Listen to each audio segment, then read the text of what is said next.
À 7000 km de la métropole en Amérique du Sud, la Guyane. Elle n'est pas plus peuplée que Bordeaux, mais elle est aussi vaste que la région Nouvelle-Aquitaine. Un département français soumis à une immigration massive.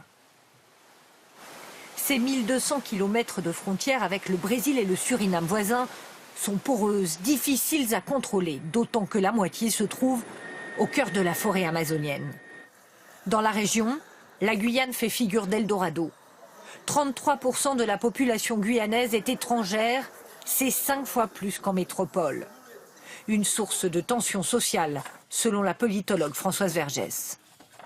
Il y a une infrastructure qui manque d'écoles, d'hôpitaux, de cliniques, de toutes ces choses. Il y a une pression évidemment sur les 2 ou 3 qui existent. Et puis c'est aussi un territoire très peu peuplé, un des moins peuplés de la République française. Donc le sentiment du monde qui vient donne un sentiment, mais il y en a trop. Et ils vont prendre le peu que nous avons. La Guyane souffre également d'un taux de délinquance très élevé. En partie responsable de cette montée de la violence, les orpailleurs toujours plus nombreux à chercher de l'or clandestinement dans la forêt. Mais la délinquance urbaine flambe également. Ces 5 dernières années, les homicides et les vols avec violence ont plus que doublé en Guyane.